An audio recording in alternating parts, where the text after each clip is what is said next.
तो बुद्ध ने तो कह दिया कि अगर किसी ऐसे से न मिलो जो तुमसे श्रेष्ठ नहीं तो कम से कम समतुल्य हो, तो उससे बेहतर ये है कि एकाकी चलते रहो। अगर हम ध्यान देंगे तो ये सवाल जरूर पूछेंगे कि जाने कैसे कि कोई हमसे बेहतर श्रेष्ठ है कि नहीं है, पता कैसे चले। बुद्ध ने तो कह दिया, जहां पे बुद्ध बैठे हैं वहां से उनके लिए कहना बड़ा सरल है। हम कैसे जाने, कैसे जाने? वही जैसे शब्द है, शब्द आपको अंदर ले जा रहा है तो वो बढ़िया पवित्र है। बढ़िया। जो एक्टिविटी है हमारी कबीर इन कैंपस, उसमें एक दोहा आता है साकी, जा गुरु से भ्रम ना मिटे भ्रांति न जीव का जाए। बस इसी को मित्र के बारे में भी उपयोग कर ले। जो पास में है, अगर उसके पास होने से भ्रम मिटता है, जी की भ्रांति दूर होती है, तो समझिए कि वो आपका सहचर होने के लायक है, हमसफर होने के लायक है। बात समझ में आ रही है? यात्रा में आपका सहचर होने लायक बस वही है जिससे आपके मन का भ्रम मिटता हो, जिसके साथ होने से।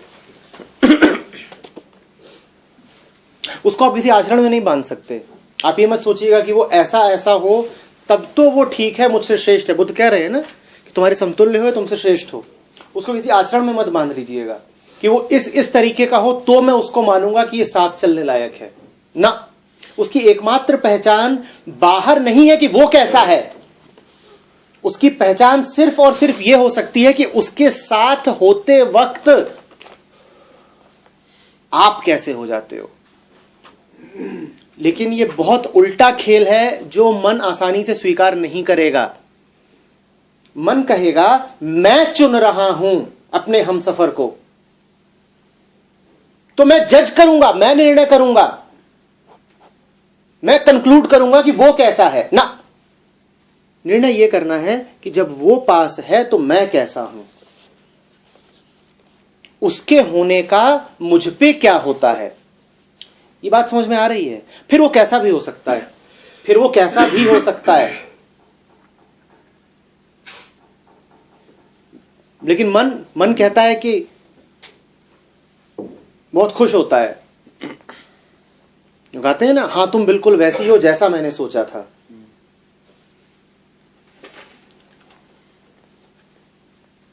चीज आ रही है इक्वल या बेटर कंपैरिजन की भावना। अभी करते हैं। मन हमेशा पहले से ही कोई छवि बना के रखता है। कब ऐसा मैंने सोचा था, हाँ तुम बिल्कुल वैसी हो जैसा मैंने सोचा था। कि ऐसा होगा तब तो मैं उसे अपने अनुरूप मानूंगा कि मेरे समतुल्य है, मुझसे बेहतर है, हम सफर होने के लायक है या नहीं है। इन सब चक्करों में ना पड़े। उसका आचरण कैसा हो, वो कैसा भी दिखता हो, कैसा बोलता हो, मन भले उससे कष्ट मानता हो, भले ही उसकी एक एक हरकत, उसका चाल चलन, पहनावा, बोलचाल सब मन की धारणाओं के विपरीत हो, तब भी अगर आप ये पाएं कि उसके होने से कुछ है जो बिल्कुल ठंडा हो जाता है, जी शीतल हो जाता है, जो इतनी दौड़भाग मची रहती है, अचानक से उसमें क्लैरिटी आ जाती है, शांति आ जाती है, भ्रम मिटता है। भ्रम माने झूठ, झूठ पे रोशनी पड़ती है, भ्रांतियां दूर होती हैं। तो बस जान लीजिए कि ये साथ चलने लायक है। बस जान लीजिए कि ये साथ चलने लायक है। और अगर उसके पास रहने से इसका विपरीत होने लग जाए, विपरीत क्या कि जैसे ही पास आए तो ग्रंथियां और बढ़ जाएं, मन में उत्तेजनाएं आ जाएं, विचार उठने लगें। वो तो नहीं है, एक घर बनाऊंगा तेरे घर के सामने, भविष्य की सोच आ जाए कि अब सेटल हो जाना चाहिए। जिसको देख के ये मन करने लग जाए कि मेरा भविष्य इसके साथ कैसा सुंदर बीतेगा, सेटल हो जाते हैं, तो समझ लीजिए मामला गड़बड़ है। दूर हटिए, दूर हटिए बिल्कुल।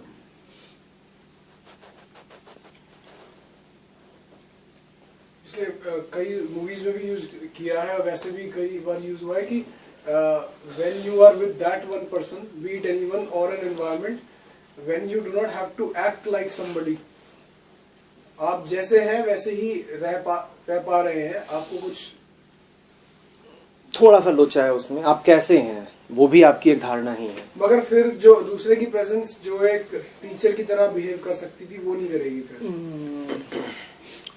उस स्थिति से बेहतर है जब आप मुखौटा पहनते हैं, उस स्थिति से बस बेहतर है। लेकिन अभी भी इसमें गड़बड़ है, क्योंकि आप कैसे हैं ये आपकी एक सोच है, याद रखिएगा। आपने एक सोच ये बना रखी है कि मैं मास्क पहन लूं तो फायदा हो जाएगा, और एक और आपने सोच बना रखी है कि हकीकत में तो मैं ऐसा हूं। If a person is cozy and he remains cozy, आप दोनों में से कुछ भी नहीं है, ठीक है।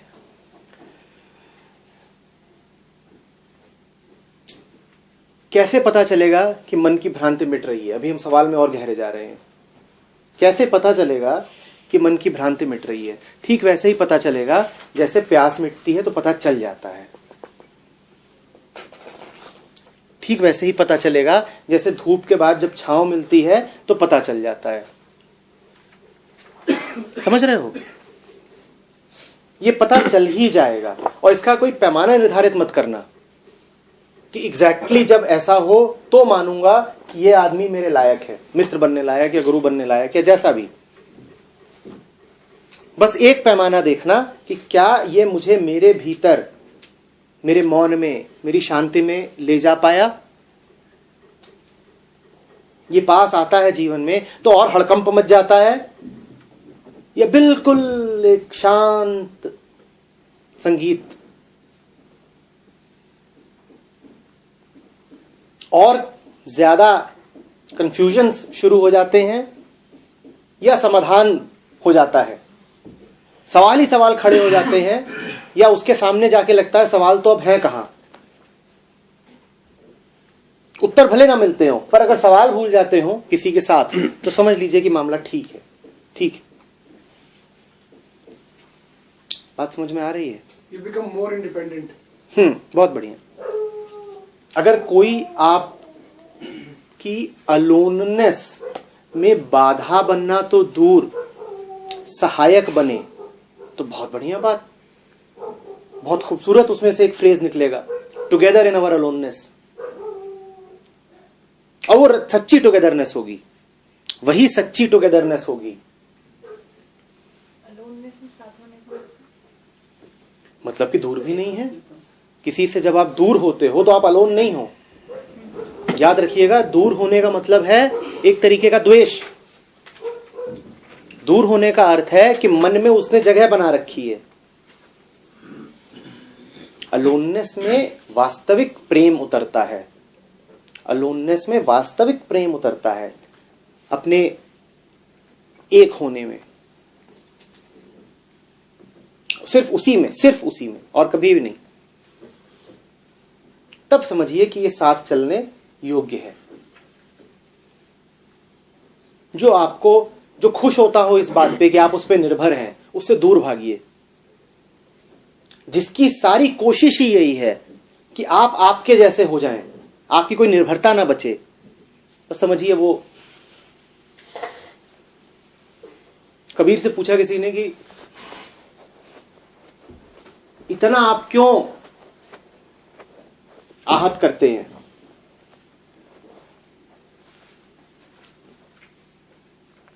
कबीर ने कहा ये कुछ भी नहीं है, कुछ भी नहीं है।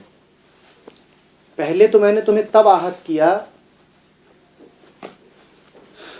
जब मैं तुम्हें खींच के यहां लाया, जब तुम अनजाने में यहां आ गए। क्योंकि अहंकार स्वयं मरने के लिए तो कभी प्रस्तुत होता नहीं।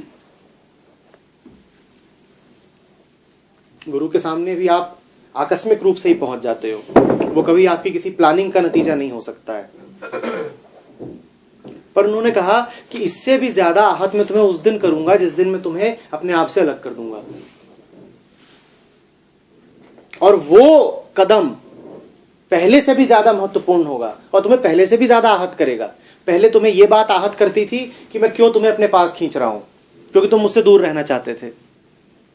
और एक दिन ऐसा आएगा जब तुम बहुत पास खींच के मैं कहूंगा चलो जाओ, अब अपने पैरों पे चलो, मैं नहीं साथ हूं।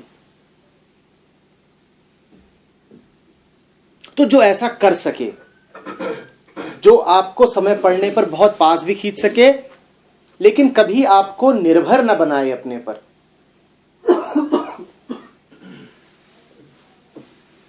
अंततः आपको खड़ा कर दे, बिल्कुल आपके जैसा बना के, आपके ही पास। बस वही साथी है असली। फिर उसको मित्र बोलो, गुरु बोलो, जो भी बोलना है बोलो। सच तो यह है कि गुरु ही परम मित्र है, उसके अलावा मित्र होता कौन है? और जो मित्र गुरु नहीं हो, काहे का मित्र है? बात समझ में आ रही है? जिसको इस बात में आनंद आता हो, जिसके जीवन का ये अवलंब बन गया हो कि मुझे तो जीना इसलिए क्योंकि बहुत सारे लोग मुझ पे निर्भर हैं, बड़ी नर्क की जिंदगी जी रहा है। न सिर्फ नर्क की, बल्कि विशाली जिंदगी है उसकी। जिन लोगों को बोल रहा है कि मेरे ऊपर निर्भर हैं, वो उनके लिए भी दुख का ही कारण बनेगा। बन रहा है लगातार, बनेगा नहीं, भविष्य में नहीं। क्योंकि वे अपने एकाकीपन में नहीं जा पा रहे हैं। उनको जाने नहीं देगा, इसका अहंकार उनको जाने नहीं देगा। इसकी आइडेंटिटी बन गई है, who am I am the one on हुम सो मेनी डिपेंड। ये किसी भी प्रकार उनको आत्मनिर्भर होने नहीं देगा।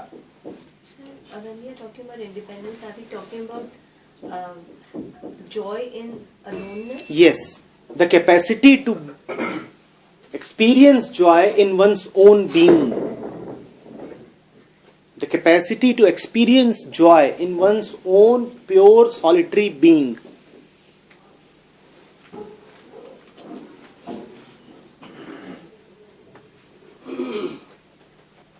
बात समझ में आ रही है?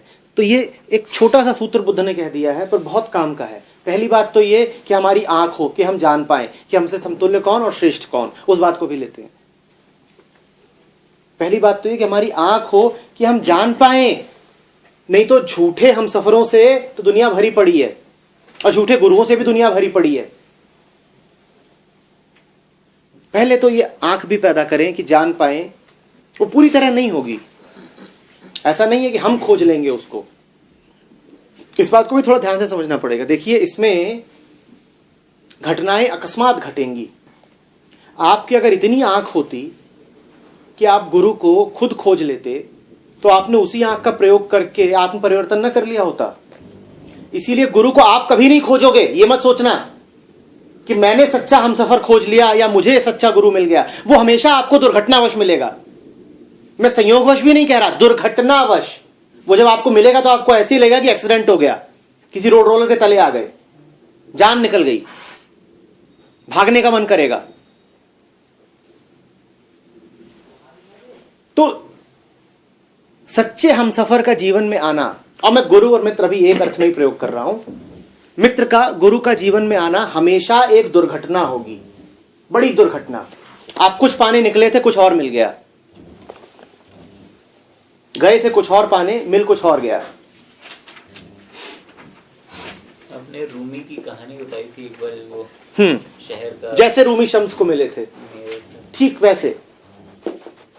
ये कोई तलाश नहीं थी कि एक कॉन्शियस तलाश हो।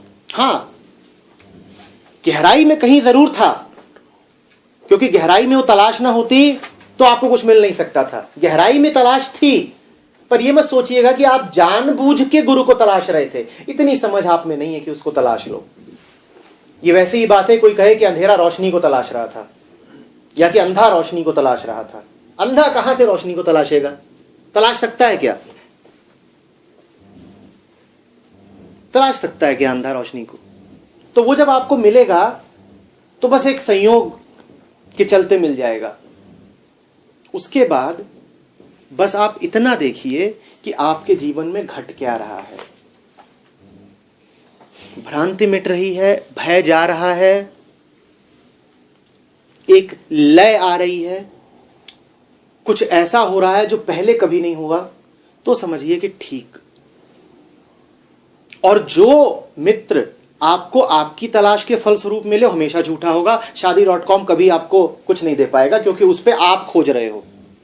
जो आप खोजोगे वो आप ही के जैसा होगा। जो आप खोजोगे वो आप ही के जैसा होगा, ये याद रखिएगा। जीवन में जो कुछ भी वास्तविक आपको मिलेगा वो तो संयोगवश ही मिलेगा, और अगर बहुत वास्तविक होगा तो जैसा मैंने कहा दुर्घटनावश मिलेगा। जब मिलेगा तो आपके होश फाख्ता हो जाएंगे, "ए बाबा भागो, ये क्या हो गया, फंसे"।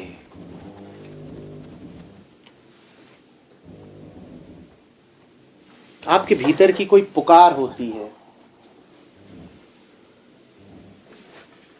जो आपको लेके आती है, लेकिन उसका आपको कुछ पता नहीं होता।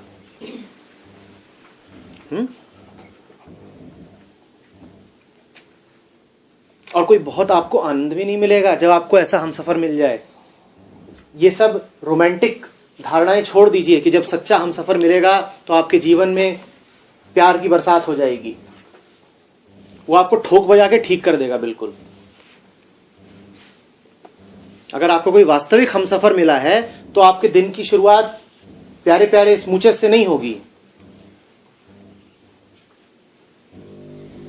कोई आपको सच्चा दोस्त मिलेगा तो आपसे ये नहीं कहेगा यार तू जैसा भी है तू भाई यार याड़ी। वो आपको इतने झटके देगा, इतने झटके देगा। और याद रखिए मित्र और गुरु में कोई विशेष भेद नहीं है, शब्दों की बात है बस। वो आपको इतने झटके देगा कि आपकी हालत खराब हो जाएगी। मौत जैसा ही है वो। आप कहेंगे कि मेरा दिमाग खराब हुआ था कि तुम्हारे साथ आया।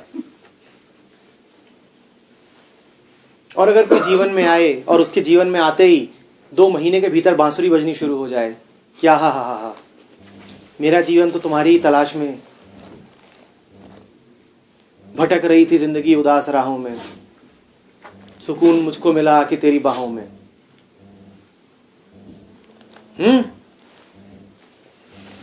तुमको देखा तो ये ख्याल आया, जिंदगी धूप तुम घना साया। अब मिले मिले हुए हैं अभी 3 हफ्ते हुए हैं और घना साया मिल गया। Love at first sight. तो समझ लीजिए कि ये तो मामला गड़बड़ ही है। अहंकार के 2 कीड़े आपस में मिल रहे हैं और कीड़ू बहुत सारे पैदा होंगे अब।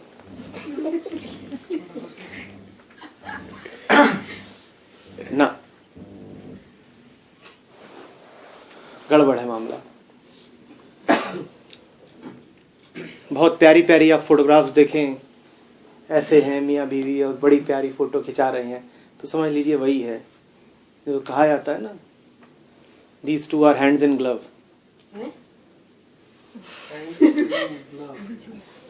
क्राइम के लिए आमतौर पर इस्तेमाल किया जाता है कि जैसे हाथ होता है और ग्लव होता है इतने करीब, और फिर उससे अपराध किया जा रहा है। तो ये वही चल रहा है। ये बिल्कुल दिल को तोड़ देने वाली बात है, क्योंकि दिल में तो एक रूमानी ख्याल पनप रहा है। वैसे ही कुछ हवाएं बहने लगेंगी और हवाएं बह नहीं रही हैं, और बड़ी उदासी छाई हुई है जीवन में कि दिखाया तो यही गया था, अरे बहती ही नहीं है कभी, कैसे बह जाएंगी? तुम फालतू ही चक्कर में पड़े हो कि हमारे जीवन में क्यों नहीं बह रही। कभी नहीं बही, कभी भी नहीं बही, ना बहेंगी। तुम काल्पनिक दुनिया को चेज कर रहे हो, मिलेगी नहीं तुम्हें, कहीं नहीं हवाएं बहती हैं।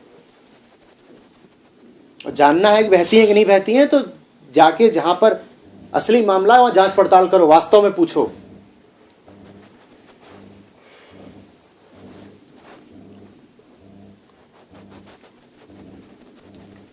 समतुल्य कौन, श्रेष्ठ कौन? समतुल्य वो जो हमारे जैसा, श्रेष्ठ जो एक कदम आगे। बस ऐसे ही। समतुल्य वो जिसको मेरी भी प्रेजेंस से फायदा दिख रहा है। बात सिर्फ इसमें डिग्री की, मैग्नीट्यूड की। श्रेष्ठ वो जिसको दिखाई दे रहा है कि कहीं उस पार पहुंचा हुआ है, जो नदी के बीचों बीच है, जो नदी के बीचों बीच है वो अभी कुछ कुछ मेरे ही जैसा है। जो खुद भी अभी रास्ता टटोल रहा है वो कुछ कुछ मेरे ही जैसा है। वो भी काम आएगा क्योंकि प्रक्रिया तो उसकी भी जारी है ना। पर उससे बेहतर वो जो पार पहुंचा ही हुआ है, वो बेहतर जानता है। मन को उसने समझा है, नदी को उसने पार किया है, मन को समझ रहा है वो। श्रेष्ठ है, श्रेष्ठ है, वो मेरे साथ कुछ नहीं। क्यों रहेगा? उस दिन क्यों बात करी थी? क्यों रहेगा? ठीक करुणा की बात आती है, बट जैसे भी है ना कि जो तुम्हें स्लो कर रहा है, अब जैसे मान लीजिए कोई है आपका फ्रेंड की बात करें, कोई एक फ्रेंड है, ठीक है, दिख रहा है कि इसके साथ रहूंगा, स्लो कर रहा है, लेकिन कहीं भी दिखता है कि वो आपकी कुछ बातों से थोड़े बहुत चेंजेस भी आ रहे हैं उसमें, लेकिन ये भी दिख रहा है कि उसके साथ रहने से मुझे भी बहुत प्रॉब्लम्स होती हैं, ठीक है, अब उसको छोड़ा जाए इस साथ का। ये कोई आर या पार का सवाल नहीं है, बुद्धिमत्ता का सवाल है, विजडम का सवाल है। जिन क्षणों में तुम उसकी मदद कर सकते हो उस समय उसको न सहारा देना अमानवीय है, इनह्यूमन है, ठीक है ना। ये कह देना कि तेरे साथ रह करके तो मैं डूब जाऊंगा, ये कोई बात पूरी तरह ठीक नहीं हुई। मतलब ये कि जब तक तो तुम अंधेरे में थे और मैं भी अंधेरे में था, तब तक हमारा साथ था, और आज मुझे कुछ रोशनी मिल गई है तो अब मैं कहूंगा कि तू बोझ है मेरे ऊपर और तू मुझे भी डुबो देगा, ये बात कुछ ठीक नहीं है। लेकिन ये याद रखना, तुम उसकी मदद तभी कर पाओगे जब पहले खुद स्वस्थ हो, वो तुम्हारे स्वास्थ्य पे असर न डालने पाए। मदद उसकी पूरी करो पर अपने आप को बचा के। जी, इसी से रिलेटेड एग्जांपल ये है कि जैसे शायद मैंने पहले ही बताया था कि जैसे कोई नाव डूबती है और उसमें लोग डूब रहे हैं, तो जो डीप सी डाइवर्स होते हैं और जब वो बचाने जाते हैं तो उनसे एक चीज़ कही जाती है कि बेटा जितने बचा लो ठीक है, नहीं तो अपने आप को तो बचाना ही है, और जो डूब रहा है उसे आगे से मत पकड़ो, पीछे से कॉलर पकड़ के शर्ट का या ऐसे पकड़ के आओ, क्योंकि अगर आगे से पकड़ोगे तो आपको पकड़ के तो वो ऊपर आ जाएगा, तो आप गए। ये बिल्कुल भी नहीं कहा जा रहा है कि छोड़ देने का मतलब ये है कि तुम बात समझ रहे हो ना, वरना तुम तर्क क्या दे रहे हो कि जब तक तू भी बेहोश था और मैं भी बेहोश था तब तक तो हम यारी थे, और आज किसी संयोगवश मैं ये दावा कर रहा हूं कि मुझे कुछ दिखाई पड़ रहा है, तो आज मैं कहूंगा कि तू नीचा है। नहीं, ये बात ठीक नहीं है, ये बात ठीक नहीं है। ये बात फैक्चुअली ठीक हो सकती है पर इंसान होने के तौर पे ठीक नहीं है। तुम्हारी करुणा कहाँ गई? अगर तुम में वास्तव में कुछ आया है, ज्ञान के साथ करुणा आनी स्वाभाविक है, होगी ही। समझ रहे हो बात की? थोड़ा ट्रिकी हो जाएगा कि करना वश हो रहा है या रिस्पॉन्सिबिलिटी के कारण। हाँ, वो रेदर से है, वहां पे तुम्हें देखना पड़ेगा कि तुम डर के कर रहे हो या प्रेम में कर रहे हो। रिस्पॉन्सिबिलिटी डर, करुणा प्रेम। रिस्पॉन्सिबिलिटी डर है, करुणा प्रेम है, ये तुम्हें देखना पड़ेगा कि डर तो नहीं है कहीं, वो ठीक है।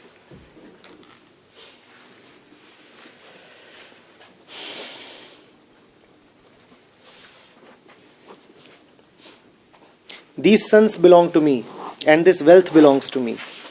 With such thoughts, a fool is tormented. He himself does not belong to himself.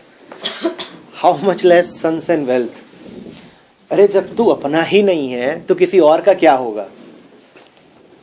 जानू, मैं तुम पे समर्पित हूं, मैं पूरी तुम पे न्यौछावर हो गई हूं। तुम अपनी ही नहीं हो, मेरी क्या होगी? How much of a sixth question? I love you all. ये वही बात है कि मैं तुमको 10 करोड़ देना चाहता हूं, है तुम्हारे पास? अरे जो तुम्हारे पास है ही नहीं उसको दोगे क्या? होते तो मैं दे देता। करे रहो कल्पना, तू 10 करोड़ देता, मैं 15 दे रहा हूं। ऐसे ही, अगर ऐसे की हो रही है तो तू 10 दे, मैं 15 देता हूं। वो एक कहानी है ना मजेदार कि एक राजा होता है तो उसके पास ऐसे ही एक जाता है, ये जो भांड कहलाते हैं। भांड जानते हैं? ये कवि होते हैं जो कुछ नहीं करते हैं, जाकर के राजा की तारीफ में मस्त जुगलबंदियां सुनाते हैं, तुकबंदी कर करके। तो जाता है, खूब उसको सुनाता है, आप ये हैं, आप वो हैं, आप जैसा कोई हुआ नहीं, न कभी होगा, शाहों के शाह हैं, ये हैं। वाह वाह वाह, पेड़ पे चढ़ जाता हूँ बिल्कुल। राजा वो सब खुश होकर बोलता है, चलो इसको 10,000 सोने के सिक्के देंगे, ठीक है। ये बड़ा खुश होता है और उसको बोलता है, आप बिल्कुल, आपका आसन स्वर्ग में बैठता है, आपका जितना बड़ा राज्य उतना और किसी का हो ही नहीं सकता, पूरी धरती आपके अधीन। तो ये अगले घर जाता है, 10,000 सिक्के अगले दिन लेने आता है। तो घूम रहा होता है इधर उधर, राजा पूछता है कैसे आए? तो थोड़ा घबराता है, राजा से बोलता है, आपने पहचाना नहीं? कल मैंने आपको इतना बढ़िया सुनाया था, आप इतने खुश हुए थे, आपने कहा था कि 10,000 सोने के सिक्के ले आना। बोले वो तो दे दिए। बोलता नहीं मिले, कब दिए? बोलते जैसे तुमने मुझे स्वर्ग के सिंहासन में बैठाया था वैसे मैंने तुम्हें सिक्के भी दे दिए। तो ये वैसे ही है कि जैसे तुम मुझे अपना सर्वस्व सौंप रही हो वैसे ही मैं भी तुम्हें फिर सौंप रहा हूं। वो कह जानू मैं पूरी तरह तुम्हारी हूं। कह लो ये बहुत सारी ज्वेलरी तुम्हारे लिए लाया हूं। फिर ज्वेलरी कहाँ है? तुम कहाँ हो? जब तुम बिना हुए अपने आप को मुझे सौंप सकती हो तो मैं भी ज्वेलरी तुम्हें ऐसे सौंप सकता हूं। पर ये बुद्धों की बातचीत है। जिस घर में ये होने लग जाए उस घर का नक्शा बदल जाएगा।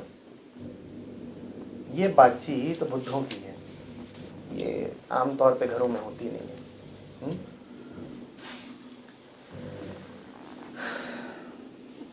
क्या अर्थ है इस बात का कि तुम ही अपने नहीं हो तो ये घर परिवार और दौलत कहां से तुम्हारी हो जाएगी? क्या अर्थ है इस बात का?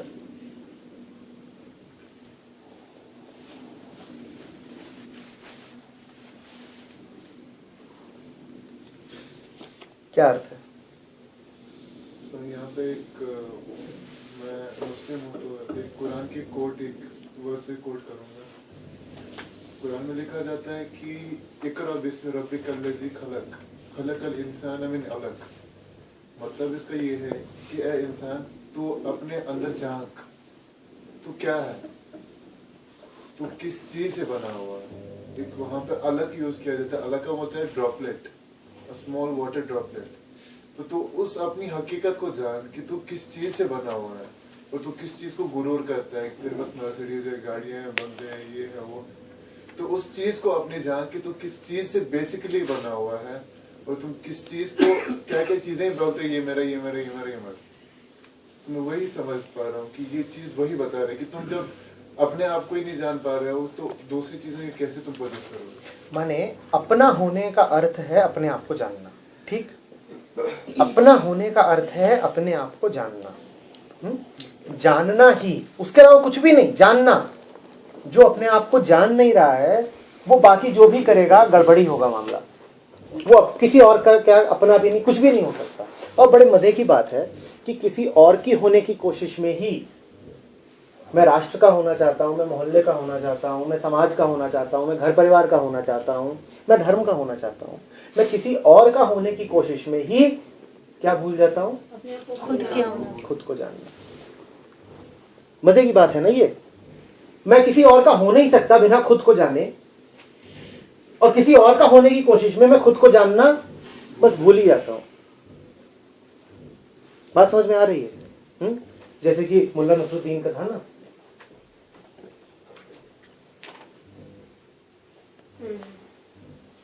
I was in such a hurry to get dressed up that I forgot to wear clothes. नंगा दौड़ा जा रहा है बाजार से। किसी ने कहा मुल्ला क्या हुआ, क्यों नंगे दौड़ रहे हो? तो बोलता कपड़े पहनने की इतनी जल्दी थी कि कपड़े पहनना भूल गया। किसी और का हो जाने की इतनी जल्दी है कि कौन होगा किसी और को ये जानना ही भूल गए।